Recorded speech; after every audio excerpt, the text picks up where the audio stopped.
안녕하세요. 쓸데없이 공부 많이 하는 언니들 슬공언니입니다. 저는 여러분의 글로벌 경제 감각을 관리해드리는 정관리입니다.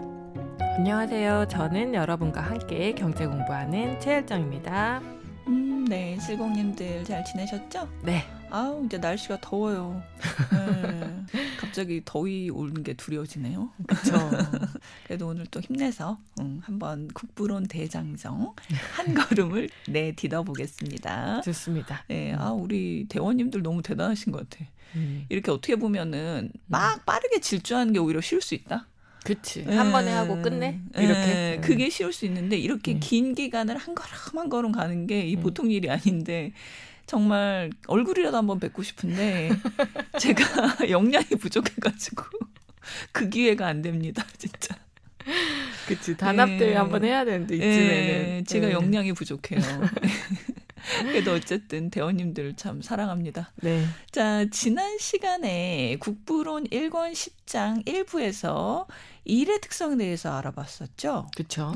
간단히 요약해보면 이 기본적으로 일의 특성에 따라 임금이 달라진다 이런 내용이었어요. 맞아요. 네. 하지만 단지 일의 특징 하나만으로 임금의 차이가 나는 건 아닙니다. 예를 들어 비슷한 일임에도 불구하고 어떤 동네에서는 임금이 높고 다른 동네에서는 임금이 낮은 경우도 있어요. 그렇죠. 이 애덤 스미스는 이런 차이는 사람의 이동을 막는 제도 때문에 발생한다고 합니다. 사람 이동을 막는 제도가 있었나 보네요. 네. 국부론이 쓰여진 옛날에는 이제 지금처럼 사람의 이동이 자유롭지는 않았겠다. 네. 왜냐면 교통수단이 없으니까. 네. 그런 생각이 드는데 이게 임금이랑 또 연결이 어떻게 되는 건지 궁금한데요. 애덤 스미스가 이 당시 영국을 관찰하면서 놀란 점이 있었대요. 이 어떤 지역에서는 일손이 부족해서 임금이 막 올라가는데 이 다른 지역에서는 일할 사람이 넘쳐나도 이 넘쳐나는 사람들이 일손이 부족한 지역으로 자유롭게 이동해서 일하지 못하더라는 거죠. 그 이유는 당시 영국에 정착 허가 제도가 있었기 때문이래요. 정착 허가 제도. 네. 좀 생소한데요. 네, 쉽게 말하면요. 가난한 사람이 다른 교구, 다른 지역으로 가서 살려면 그 지역이 그 사람을 받아주겠다라는 인증이 필요했대요. 이 인증이 왜 필요했냐면요. 이 당시에는 각 지역이 자기 지역의 빈민을 책임져야 했거든요. 예, 그래서 외부 사람이 오면 그 사람이 나중에 빈민이 될까 봐 싫어했습니다. 그러니까 이제 자기 어떤 생계를 유지하지 못하는 앞가림 못할 사람은 우리 지역에 들어와서 이제 우리 전체 인구에게 부담 주지 마 이런 거였군요. 네, 맞아요. 그럼 부자는 막 들어와도 되고 환영이고. 환영이죠. 지금도 마찬가지고. 요즘은 근데 부자 그들이 더 이동에 그게 자유가 없어요. 토지 허가제 있잖아. 네, 그런가요? 네. 저는 이제 그걸 생각했거든요. 뭐 헐리우드 배우들이나 대부호들은 국적을 막 바꾸잖아요. 세금에 유리하게. 그치. 그죠? 또 그 상대 입국하는 나라에서도 반겨주고 돈 들고 들어오니까. 그치. 네, 그러니까 이런 면도 있고 또 반대로 열정 씨가 말씀하신 것처럼 이동이 어려운 면도 있고 동시에 존재하네요. 그죠? 맞아요.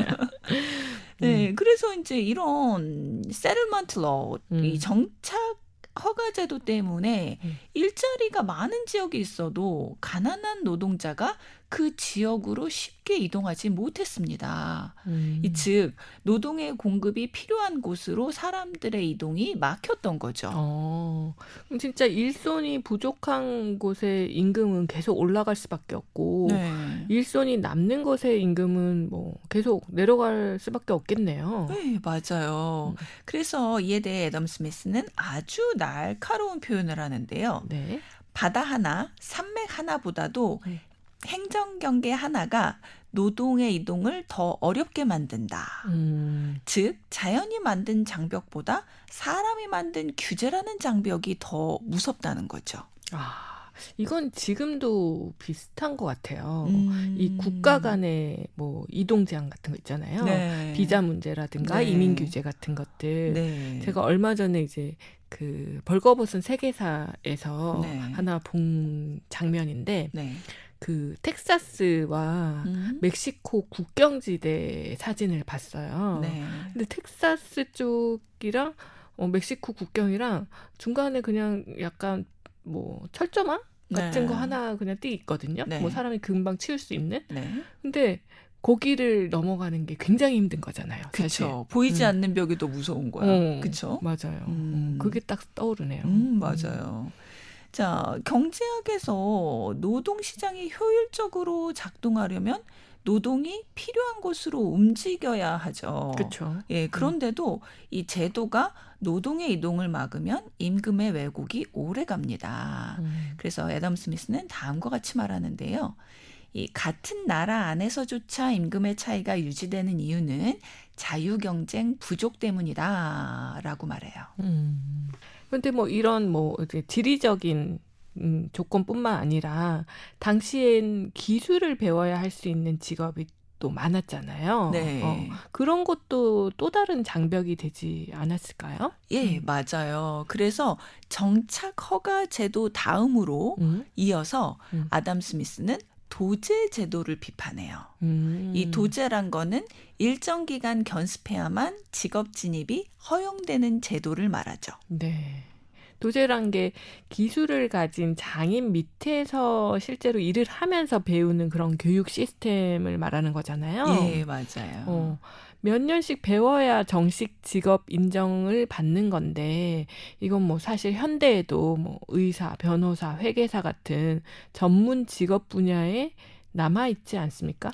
예, 그렇죠. 예전만큼 길거나 엄격한 형태로 남아있지는 않지만 이 옛 제도의 흔적처럼 남아있죠. 그렇죠. 예, 애덤 스미스는 그 당시 도제를 비판을 하는데요. 표면상으로 품질 유지를 위한 것 같지만 이 기존 직업 집단이 새로운 경쟁자 유입을 막는 장치라고 비판해요. 이 예를 들어 직조 기술이 비슷한데 린넨 짜던 사람이 실크 짜는 곳으로 옮겨서 바로 일을 시작하지 못했다고 합니다. 그 이유는 자격 제한 때문이죠. 사실 뭐 기술은 크게 다를 것 같지 않거든요. 네. 근데 옮길 수 있는 그런 문턱을 높게 만들어 놓은 거네요. 네, 맞아요. 애덤 스미스는 며칠 배우면 충분히 할 수 있는 일도 법으로 이동을 막는다라고 비판하죠. 물론 애덤 스미스 이분이 그걸 직접 해보지 않으셔서 금방 할 수 있다는 거 아니야? 예, 이 업계 분들은 또 반론이 있을 수 있어. 야, 쌍방의 얘기를 들어봐야 돼. 맞아. 이 실크랑 리넨이 얼마나 다른 건데 산과 바다만큼 다른 거야. 이럴 수도 있어. 그러네. 그죠? 우리가 조금 뭔가 균형 있는 시각에서 바라봐야 돼요. 알겠습니다. 네, 며칠 배우면 요거는 조금 고민해봐야 된다. 그렇죠. 너무 좀 속단하시면도 없지 않았나 며칠 배우다. 그러네요. 그렇죠. 네. 자, 어쨌든 자 애덤 스미스 주장에 따르면 법으로 이제 노동의 이동이 막혀 있으니까 쇠락해가고 있는 산업 분야의 노동자가 새로운 산업으로 못 가고 임금이 비정상적으로 무너진다라고 말합니다. 그럼 지금 말로 하면 이게 네. 직무 전환에 대한 장벽 이런 거네요. 네. 그렇다면 왜 어떤 직업은 반드시 오랜 견습 기간을 거쳐야만 들어갈 수 있었던 걸까요? 반론이 있을 수는 있지만 네. 이 애덤 스미스의 주장에 따르면 아주 단호하게 말하는데요. 이 대부분의 경우 긴 견습 기간은 기술 배우기가 어려워서가 아니래요. 어려워서가 아니라고요? 네. 보통 이제 견습이라고 하면 그 네. 기술이 익숙해지는 기간이잖아요. 네. 그러면 기술 습득의 어려움 때문일 것 같은데. 그렇죠. 네. 자, 예를 들어서 이 당시 영국은 많은 직업에 7년 도제가 필요했어요. 이 7년 동안 독립을 못하고 장인 밑에서 거의 월급 없이 일을 해야 했던 겁니다. 와, 7년이면 아기가 이제 초등학교 들어가서 졸업을 네, 하고 또 네. 중학교 1년까지 네. 다닌 그런 기간이잖아요. 네. 너무 긴 것 같기는 하네요. 맞아요. 7년을 인턴만 하는 거야. 거의 의사 수준이네.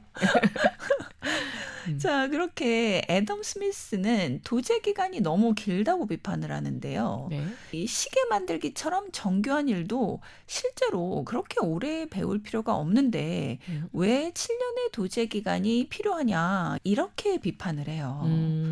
긴 7년의 도제 기간이 필요한 이유는 그 분야에 새로운 경쟁자가 들어오는 시간을 늦추기 위해서라고 주장합니다. 그럼 이제 도제는 기술 교육의 역할을 하는 면도 물론 있지만 네. 반면에 너무 긴 도제 기간이 결국 이제 기술자의 공급을 제한한다라고 비판을 한 거네요. 네, 정확합니다. 새 기술자가 인력 시장에 빨리빨리 들어오게 되면 임금이 내려가게 되고 기존 장인의 수입이 줄어드니까 도제를 만든 거다. 이렇게 아담 스미스는 주장하죠. 게다가 도제에서는 견습생 수도 제한을 하는데요. 어떤 지역은 장인 1명당 견습생 1명만, 또 다른 지역은 2명만 허용했다고 합니다. 견습 기간과 동시에 네. 견습생 수도 제한해가지고 네. 신규 인력의 진입 속도를 인위적으로 네. 늦추는 거네요. 그렇죠. 저 약간 소름 끼쳐요. 이게 진짜 경제학 기초라는 생각이 드는 게 네. 지금이랑 너무 비슷해. 그쵸. 지금 상황이랑. 네. 이 의대 정원 얘기도 있었잖아요. 그거. 그죠. 네. 상당히 민감한 문제인데. 네. 어쨌든 네. 진짜 과거에서 배울 게 많네요. 그러네요. 네. 자, 아담 스미스는 숙련은 필요하지만 법으로 견습생 기간을 길게 묶는 건 시장을 제한하는 행위다라고 합니다. 한편 여담으로 이 견습생에 대한 재밌는 이야기를 하는데요. 견습생은 오히려 게을러진다라고 해요. 이 임금을 바로 받는 사람이면은 자기 이익이 생기니까 열심히 일하는데 네. 견습생은 당장 자기 몫이 없기 때문에 열심히 일할 동기가 약해진다라고 해요. 그래서 약간 인턴한테 열정페이하라고 하는 게 동기가 없을까 봐 열정으로 밀어붙이는 거야. 밀어붙이는 그런 거죠. 그 맞는 말인 것 같기는 해요. 네. 임금을 제대로 받으면 열심히 일을 할 동기가 진짜 생기는 거잖아요. 어쨌든 네. 자본주의 사회니까. 그렇죠. 근데 7년이란 기간을 이제 도제에 묶여서 게을러지면 이게 습관이 된다면 네. 사회 전체에도 굉장히 손해겠네요. 그렇죠. 그래서 아담 스미스가 이 제도를 도제 네. 제도를 비판하면서 없애야 한다라고 주장을 한 거네요. 네, 맞아요. 이 도제가 장인들에게는 이익이지만 대중에게는 손해다라는 이야기가 책에서 나오는데요. 네. 자, 그리고 길드에 대한 이야기가 나옵니다.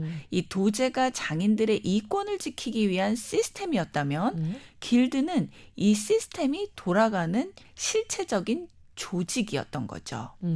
이 길드는 잘 알고 계시겠지만 간단히 알아보면 같은 직업 장인들의 협회가 길드인데요.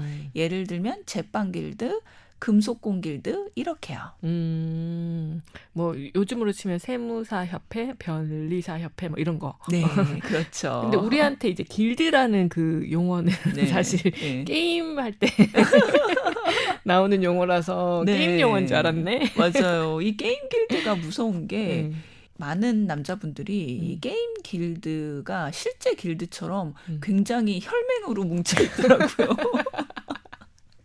굉장히 끈끈해. 아, 맞아. 네, 이 같은 목적을 향해 나아가는 사람들. 그죠? 그러니까 이게 같은 목적을 네. 향해 나가는 사람들의 모임이 네. 커지면 네. 무시할 수가 없는 거죠. 맞아요. 네. 그것이 게임일지라도. 맞아. 그죠? 자, 돌아와서요. 이 길드는 기술 수준을 관리해서 품질을 유지하고 가격 경쟁 규칙을 설정하고 이 누가 장인이 될 수 있는지 결정했습니다. 어떻게 보면 길드는 산업의 전문화에 기여를 하기도 했어요. 네. 예, 그렇지만 자유 경쟁을 방해하기도 했죠. 그런데 이 길드의 허가를 왕이 팔았다고 해요. 이 장인협회가 왕에게 돈을 내고 독점권을 샀던 거죠.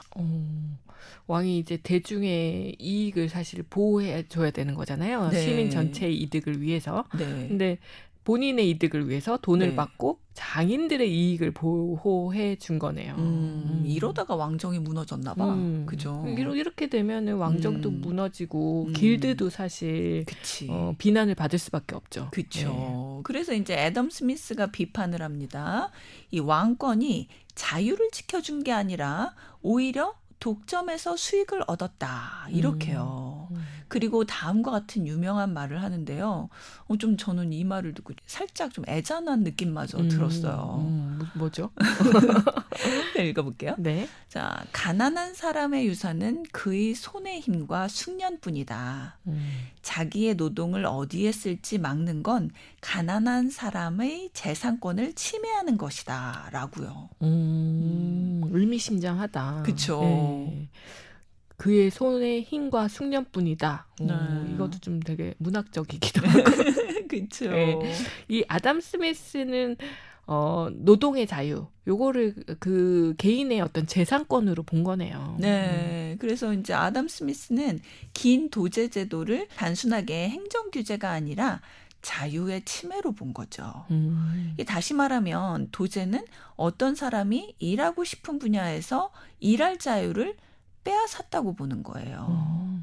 그러니까 가난한 사람은 유산도 없는데 일하고 싶은 데서 일할 수조차 없는 거예요. 그럼 안 되지. 그럼 안 되지. 그죠? 한편 아담 스미스는 규제가 약해도 시장이 잘 돌아가는 예로 스코틀랜드를 드는데요. 예, 스코틀랜드는 영국보다 규제가 약했다고 해요. 그래서 이제 도제 기간도 더 짧고 벌금을 내면 자유롭게 일할 수 있는 경우도 있었대요. 그래서 스코틀랜드의 경우 긴 도제가 없어도 품질이 유지되었다고 하네요. 아담 스미스의 주장대로 항상 쓸데없는 규제를 경계하고 자유 경쟁을 옹호하는 입장을 잘 이제 보여주고 있는 그런 예시인 것 같네요. 네, 맞아요. 이 국부론을 전체적으로 아우르는 두 개의 키워드를 뽑는다면 분업과 자유시장이죠. 네. 맞아. 하지만 애덤 스미스가 무조건 자유 경쟁만을 옹호한 건 아니었어요. 이 독점이 있을 경우에는 규제가 필요하다는 건 인정했죠. 이 독점은 경계해야 하고 특권은 깨야 한다. 라는 것이 애덤 스미스의 생각이었어요. 그래서 정부는 무조건 시장에서 손을 떼라 라고 주장한 것이 아닌데 좀 오해받는 면이 있죠. 그러니까 독점이나 특권 같은 게 가장 안 좋은 거고 그 다음이 이제 자유 경제를 막는 그런 어떤 제도다 이렇게 네. 생각을 한 거네요. 네. 그래서 앞에 내용을 생각해 보면 아담 스미스가 주장하는 그런 자유시장은 노동 이동의 자유도 포함하는 것 같아요. 경쟁의 자유뿐만 아니라 노동 이동의 자유도 있어야 이게 자유시장이다. 다시 한번 정리하면 노동의 이동이 막히면 가격과 임금이 왜곡되고 생산성도 떨어진다라는 것이 아담 스미스의 생각입니다. 그래서 가난한 노동자의 이동을 막는 빈민법을 비판했던 거고요. 사실 오늘날 읽으면 경제학 책에서 왜 이렇게 디테일하게 법과 관련된 것, 제도와 관련된 것까지 설명하지라는 생각이 들 수도 있거든요. 네. 시장만 설명하면 되지. 맞아요. 너무 이렇게 정치 쪽 아니야? 네. 이런 느낌? 맞아요. 사실 그러니까 저도 읽으면서 느끼는 게 정치적인 부분이 굉장히 많이 나오거든요. 다시 돌아와서요. 이 경제는 결국 제도 안에서 움직이기 때문에 이제 경제학 책이지만 법 이야기가 빠질 수가 없었던 건데요. 그죠. 이 국부론 읽으면서 느끼는 점은 이분이 단순히 자유시장 옹호론자가 아니고요. 이 굉장히 날카로운 제도 분석가라는 거예요. 그럴 수 있겠다. 네. 어쨌든 말씀하신 대로 모두 사회 제도 안에서 우리 경제가 흘러가는 거니까 네. 그 큰 틀을 분석하려면 제도 분석가가 되어야 하는 건 맞네요. 네. 우리 지금 현대에서는 도제와 길드라는 게 사라지기는 했잖아요. 네. 그래도 현대에서도 직업 이동을 막는 그런 장벽들이 있잖아요, 또. 네, 그렇죠. 우리 앞에서도 언급했지만 현대에도 의사, 변호사, 회계사 등의 전문직에 아직도 도제의 흔적이 남아있죠. 그죠? 자, 일정 기간 수련을 거쳐야 실제 업무를 개시할 수가 있으니까요. 그렇죠. 예. 이 애덤 스미스 시대엔 빈민법과 도제가 이 노동의 이동을 막았다면 이 현대에는 계급 문화나 교육의 격차가 비슷한 역할을 하기도 합니다. 그래서 이제 뭐 수저론도 나오는 거고, 그죠? 교육 격차 때문에 또 엄마들이 엄청난 교육열을 올리면서 또 사교육도 열풍이 일어나는 거고요. 그렇죠, 그죠? 맞아요. 네. 자, 현대에 이렇게 이 직업 이동을 막는 장벽을 보여주는 예, 이 재밌는 예가 하나 있는데요. 이 디즈니 애니메이션 라따뚜이. 예, 보셨죠? 예. 봤는데. 거기에 계급 문화와 어떤 노동의 차이가 나오나요? 그쵸. 이게 재밌는 건데요. 이 요리에 재능이 있는 쥐가 셰프가 되고 싶어 하는 이야기잖아요. 그쵸. 예. 근데 이제 여기에 나오는 인간 요리사 링귀니. 이 링귀니는 유명 셰프의 숨겨진 아들이죠. 네. 요리 실력은 거의 제로에 가까운데. 그죠? 그런데 유명 셰프의 숨겨진 아들이라는 사실이 밝혀지면서 레스토랑 운영권 계승 문제까지 휘말리게 되죠. 계급이네, 계급. 금수저였네. 네, 그렇죠. 예, 실력이 없는데도 운영권까지 지금 받을 수 있는 그런 상황이 되는 거잖아요. 네. 근데 사실 실제로는 램이라는 천재쥐가 이 링귀니의 모자에 숨어서 요리를 다 대신 하잖아요. 그렇죠. 네. 그런데 이제 레미는 쥐라는 이유로 이 천재적인 재능이 있음에도 불구하고 이 주방의 출입조차 금지되는 존재죠. 예. 그러니까 이제 이 스토리는 현대 사회에서는 누구나 셰프가 될 수 있지만 이 기회는 열려 있지만 실제로는 혈통, 기존 권위, 승계 구조와 같은 시스템과 완전히 분리되기는 어렵다. 예, 이런 걸 보여주는 우화가 되는 거죠. 그러네. 예. 이게 사실 쥐라고 표현이 됐지만 어떻게 보면 한 사람일 수도 있는 거잖아요. 그렇죠. 그 사람이 가지는 조건이 좀 이렇게 불리한 조건을 가진 사람이라고 볼 수도 있는 거네요. 저는 그때 볼 때만 해도 학생이었는데 요리하는 쥐 레미가 너무 귀엽잖아요. 그래서 전혀 뭐 이런 걸 모르고 이런 깊은 뜻이 있는지까지 제가 몰랐습니다. 그렇죠. 더 슬픈 건 결국 그 쥐는 거기서 요리사가 되지 못하잖아요. 물론 쥐의 세계로 들어가서 요리사 되겠지만 그러니까 이제 약간 장벽이 있는 거네. 좀 그런 현실을 아주 우회적으로 보여주는 거죠. 아, 진짜 깊은 뜻이 있었구나. 딸이랑 다시 한번 봐야겠다. 그렇죠. 그런 걸 설명해주면서 보는 것도 너무 싫어할 것 같은데 그런 거. 그렇죠. 그냥 애니메이션으로 순수하게 즐기자 엄마. 그치. 100% 그렇게 얘기한다. 그렇죠. 자, 이렇게 현대 이 가족용 애니메이션에서도 국부론의 흔적을 찾아볼 수가 있는 거예요. 그쵸? 너무 놀랍다. 진짜. 오늘 내용이 되게 현대의 모습과 이렇게 겹쳐지면서 되게 생각할 게 많은 것 같아요. 의미 있는 시간이었습니다. 네. 자, 오늘은 국부론 1권 10장 2부 임금 차이의 원인, 노동이동의 규제를 함께 살펴봤는데요. 이 지난 내용과 다시 합쳐서 요약을 해볼게요. 임금의 차이가 나는 이유는 일의 특성과 노동이동의 규제 때문이다가 되겠네요. 네. 자, 저는 개인적으로 이 부분을 읽으면서 혹시 내가 다른 사람에게 쓸데없이 이래라 저래라 또는 이러지 마라 저러지 마라 이 규제를 가한 일은 없었나 한번 되돌아봤습니다. 저는 뭐 그런 말을 가족들한테 많이 하는 편인데 이래라 저래라 이거 하지 마라 저거 하지 마라. 저도 반성해야겠네요. 자유를 억압했네. 네, 그래서 혹시 더 큰 성장을 막고 있는 건 아닌지 반성하겠습니다. 자, 쓸공님들 오늘도 함께 해주셔서 감사드리고요. 이번 한 주는요, 어떤 곳이든 나쁜 곳만 아니라면 자유롭게 이동해 보시는 건 어떨까 싶어요. 좋습니다. 네. 다 같이 쓸공합시다.